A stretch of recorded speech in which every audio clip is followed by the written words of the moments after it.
क्या आपकी जन्मपत्री में भी कोई ग्रह ऐसा है जो कि बहुत अच्छी स्थिति में है, बहुत अच्छे भाव में बैठा हुआ है, लेकिन इसके बावजूद आपको उसका पूर्ण फल नहीं मिल पा रहा है?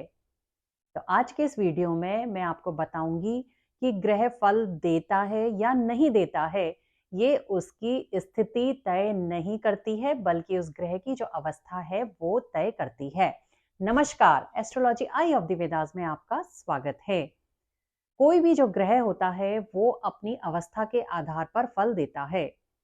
आपने सुना होगा, कई लोग कहते हैं कि मेरी जन्मपत्री में शुक्र बहुत अच्छा बैठा हुआ है, लेकिन इसके बावजूद मुझे सुख की प्राप्ति नहीं होती है, मेरे जीवन में लग्जरी की कमी है, सुख की कमी है।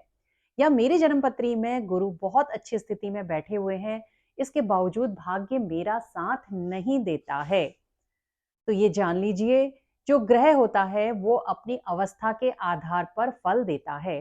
तो आज आपको बताया जाएगा कि कोई भी जो ग्रह होता है वो कब और कितने प्रतिशत फल देता है, और दूसरा कि ग्रहों का जो ये प्रतिशत होता है वो उसकी अवस्था के आधार पर कैसे तय होता है। आपको कैसे पता लगेगा कि ये ग्रह 100% देगा, 50% देगा या कुछ और देगा।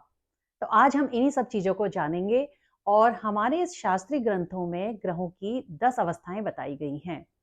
वो मैं अभी आपको सब आगे एक्सप्लेन करूंगी, लेकिन उससे पहले हमें ग्रहों की वो अवस्थाएं जाननी जरूरी है जो हम आम ज्योतिष में सुनते आए हैं।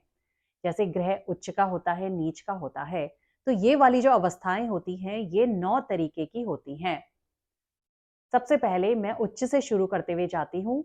सबसे पहले कोई भी ग्रह जन्मपत्री में उच्च का हो सकता है, ये एक अवस्था है।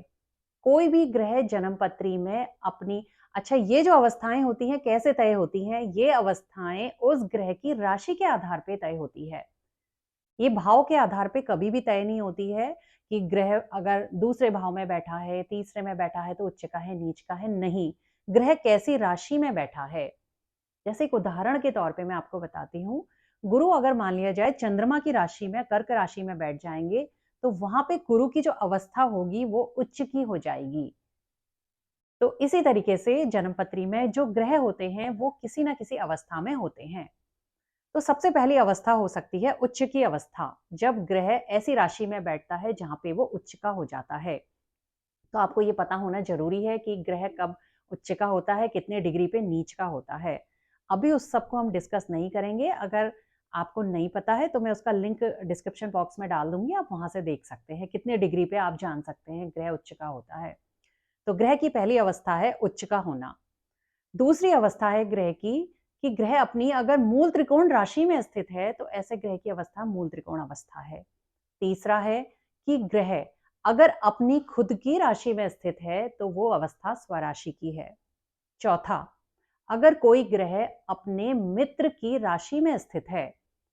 अब मित्र जैसे उदाहरण के तौर पे गुरु के मित्र कौन है? चंद्रमा है, मंगल है, सूर्य है। तो गुरु जिस समय कर्क राशि में होगा, या गुरु मेष में होगा, वृश्चिक में होगा, या गुरु सिंह राशि में होगा, तो गुरु अपने मित्र की राशि में होगा। तो ये तो 4 अवस्थाएं हो गई। इसके अलावा कोई ग्रह अपनी नीच राशि में भी स्थित हो सकता है। अब गुरु जैसे शनि की मकर राशि में जब जाते हैं तो वो उनकी नीच की अवस्था हो जाती है। अब गुरु किसी की जन्मपत्री में 10 नंबर में स्थित हैं तो गुरु की अवस्था वहां पे नीच की होगी। तो 5 अवस्थाएं ये हो गई। उसके अलावा कोई भी ग्रह अपनी शत्रु राशि में भी स्थित हो सकता है। अब जैसे गुरु के शत्रु कौन है? गुरु के शत्रु जो है शुक्र है। जैसे अगर गुरु शुक्र की राशि में होगा, 2 या 7 नंबर में होगा जन्मपत्री में, तो गुरु शत्रु राशि में है। ये 6 अवस्थाएं मैंने आपको बताई। इसके अलावा कोई भी ग्रह जन्मपत्री में अस्त हो सकता है, और अस्त कैसे होता है? जब वो सूर्य के समीप जाता है। इसके अलावा कोई भी ग्रह जन्मपत्री में वक्री हो सकता है, ये भी एक अवस्था होती है। और आखिरी अवस्था हो सकती है कि कोई भी ग्रह अगर ग्रह युद्ध में शामिल है तो वो भी ग्रह युद्ध में या तो हारेगा या जीतेगा। तो एक अवस्था ये भी हो जाएगी। ये तो नॉर्मल ज्योतिष की अवस्थाएं हैं, लेकिन अब हम उन अवस्थाओं को पढ़ेंगे आज जो हमारे शास्त्रीय ग्रंथों में दी गई हैं। तो हम एक एक करके उन अवस्थाओं को जानते हैं और आप उनको नोट कर लीजिए।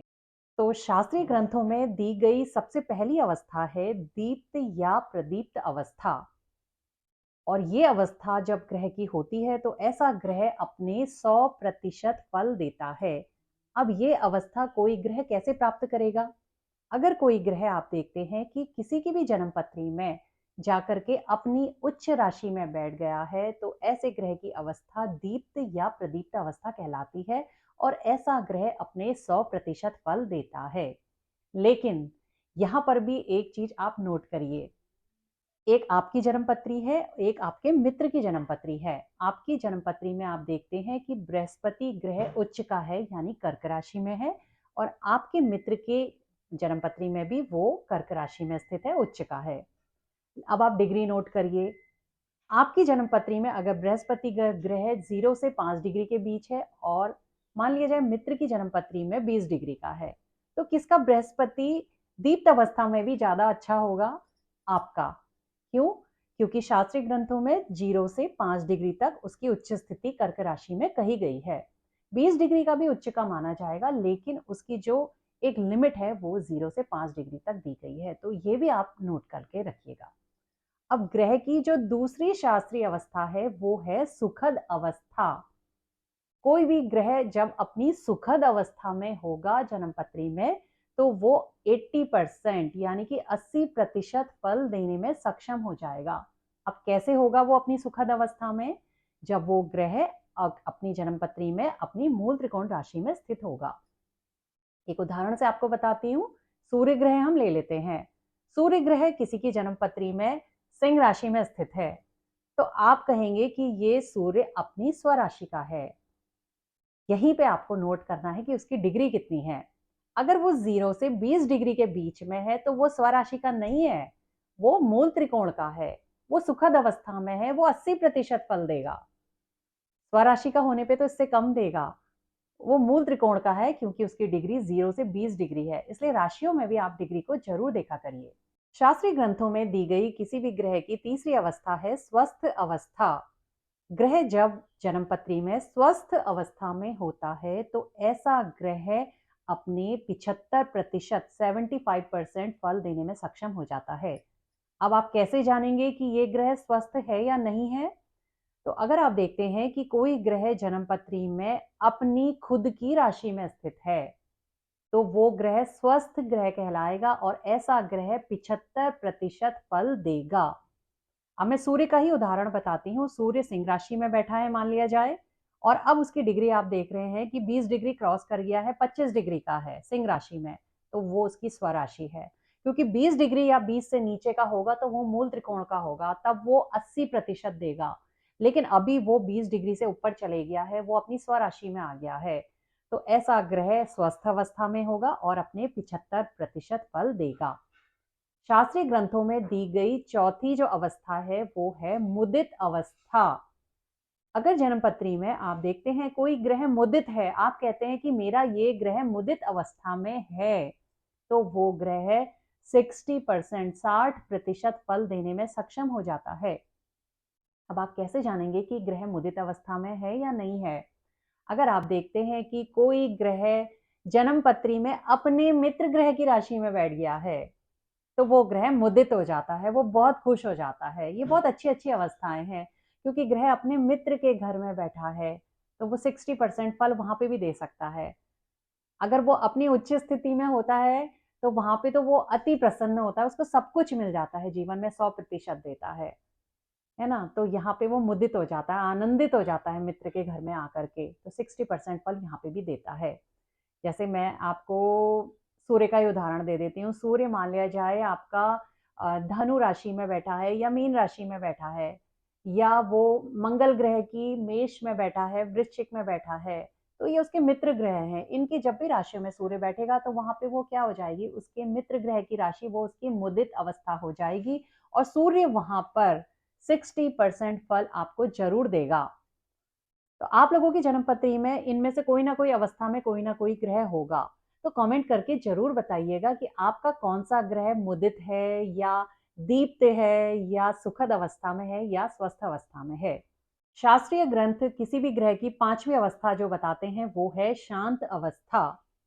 जन्म पत्री में ग्रह क्या शांत अवस्था में है, ये हम कैसे जानेंगे?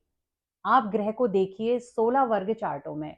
आप मान लिया जाए सूर्य को चेक कर रहे हैं, तो आप 16 के 16 वर्ग चार्ट में ये देखिए, क्या सूर्य हर वर्ग चार्ट में किसी ना किसी शुभ ग्रह के साथ है, या जो सूर्य है वो हर वर्ग चार्ट में एक अच्छे भाव में बैठा हुआ है, केंद्र में या त्रिकोण में।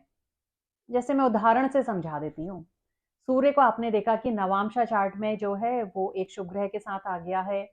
फिर आपने देखा दृष्टांत चार्ट में वो केंद्र या त्रिकोण में आ गया है। तो इसी तरीके से 16 के 16 वर्ग चार्ट में आप चेक कर लीजिए, अगर वो इस स्थिति में है सूर्य या कोई भी ग्रह, तो वो शांत है, उसको शांति है, तो ऐसा ग्रह 50% फल देने में सक्षम हो जाता है।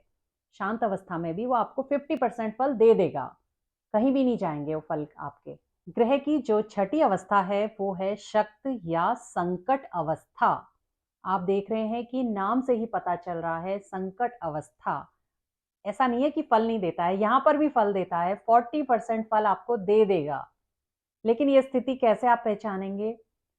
अगर जन्मपत्री में ग्रह आप देखते हैं कि वक्री है या ग्रह अस्त है, और एक कंडीशन और है, इसके साथ ही वो ग्रह वक्री है और या अस्त है, किंतु पाप ग्रह से युत या दृष्ट ना हो, तो वो ग्रह अपने 40% फल आपको दे देगा। ये उसकी शक्ति या संकट अवस्था कहलाती है। अगली अवस्था है हमारी पीड़ित अवस्था। जन्म पत्री में अगर ग्रह पीड़ित अवस्था में है तो वो सिर्फ 25% फल देगा।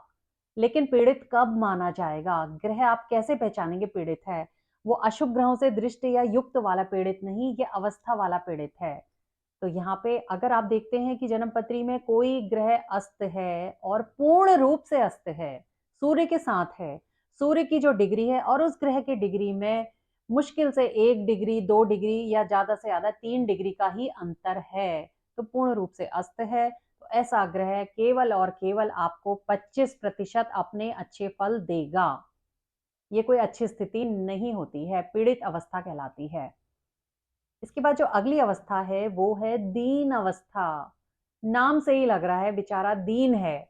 अगर कोई ग्रह दीन अवस्था में है तो वो 80% बुरे फल देगा। बुरे फल 80% देगा तो 20% अच्छे फल देगा। अब दीन अवस्था कैसे चेक करोगे आप? अगर आप देखते हो कि जन्मपत्री में कोई ग्रह अपनी नीच राशि में चले गया है तो वो बेचारा अपनी दीन अवस्था में है, वो सक्षम ही नहीं है पूरे अच्छे फल देने में। 80% तो खराब फल देगा, 20 अच्छे दे देगा आपको। नीच राशि जैसे बृहस्पति ग्रह है, आप देख रहे हैं कि मकर राशि में आ गया है और वहां पे वो नीच का हो जाता है, तो उसकी दीन अवस्था है। लेकिन यहाँ पर भी डिफ्रेंशिएट जरूर करिएगा, क्या वो मकर राशि में 0 से 5 डिग्री का है या वो ऊपर क्रॉस कर गया है। अगर 0 से 5 डिग्री का है तो ज्यादा दीन अवस्था है। अगर वो 15 डिग्री 20 डिग्री का है तो वो नीच की अवस्था से बाहर को निकल गया, नीच अवस्था तो है लेकिन बाहर निकल गया है, तो वो कम दीन है। तो इस तरीके से डिफ्रेंशिएट करना भी जरूरी होता है। अगर कोई ग्रह जन्मपत्री में विकल अवस्था में है, अगली अवस्था शास्त्रीय ग्रंथों में विकल अवस्था दी गई है, तो ऐसा ग्रह 90% खराब फल देगा और सिर्फ 10% आपको उसके अच्छे फल मिलेंगे। अब विकल अवस्था में कैसे होगा? अगर आप देखते हैं जन्मपत्री में कोई ग्रह आपका है, वो एक से ज्यादा ग्रहों पाप ग्रहों से पीड़ित हो रहा है। मान लिया जाए आपने देखा कि शुक्र ग्रह है और शुक्र ग्रह को मंगल देख रहा है और शुक्र ग्रह को शनि भी देख रहा है, और उसके बाद तो आप आगे और भी लगा सकते हैं, जितने मेलेफिक हैं सारे भी ला सकते हैं, एक से ज्यादा होने चाहिए, तो वो ग्रह बेचारा अपनी विकल अवस्था में आ जाएगा, कुछ नहीं बचता है। वो पापी ग्रह उसको बहुत परेशान कर देते हैं, वो सिर्फ 10% ही अच्छे फल देता है, 90% खराब फल देता है, क्योंकि वो पापी ग्रह उसको बहुत ज्यादा पीड़ा पहुंचाते हैं। विकल अवस्था है उस बेचारे की। 10वीं अवस्था जो शास्त्रीय ग्रंथों में दी गई है वो है खल अवस्था। नाम से ही इन अवस्थाओं के पता लग जा रहा है कि कितनी खतरनाक हैं ये अवस्थाएं।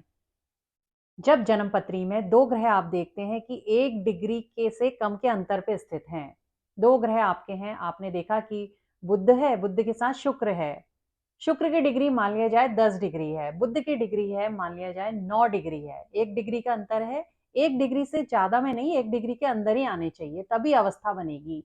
तो यहाँ पे आपके जो कम भोगांश वाला ग्रह है, जिसकी डिग्री कम है, वो ग्रह जीत जाता है, ग्रह युद्ध हो जाता है ग्रहों के बीच में, तो वो खल अवस्था बन जाती है। और इसमें विजयी वो ग्रह होता है जो कम भोगांश वाला होता है। जैसे यहाँ पे बुध की डिग्री 9 डिग्री है और शुक्र की 10 डिग्री है, तो बुध विजयी हो जाएगा। और हारेगा कौन? शुक्र, क्योंकि उसकी डिग्री ज्यादा है। तो शुक्र अपने शुभ फल देने में असमर्थ हो जाता है। तो ग्रह युद्ध में भी आपने ध्यान देना है कि 1 डिग्री से कम का जब अंतर होता है तभी पूर्ण रूप से ग्रह युद्ध फलित होता है। और ग्रह युद्ध में भी एक चीज नोट करिएगा कि मंगल एक ऐसा ग्रह होता है, चाहे वो ज्यादा डिग्री का भी हो जाए किसी ग्रह से, वो कभी नहीं हारता है ग्रह युद्ध में, क्योंकि मंगल सेनापति है। तो ये थी ग्रहों की 10 अवस्थाएं जो हमारे शास्त्रीय ग्रंथों में दी गई हैं। तो आप कमेंट करके जरूर बताइएगा कि आपकी जन्मपत्री में कौन सा ग्रह ऐसा है जो 100% फल देने वाला है, या कोई ग्रह ऐसा भी है जो 50% या उससे कम फल देने वाला है। जरूर बताइएगा। और अगले वीडियो में हम शास्त्रीय ग्रंथों पे आधारित एक बहुत ही अच्छे टॉपिक पे बात करने वाले हैं। तो अब मिलेंगे अगले वीडियो में। धन्यवाद।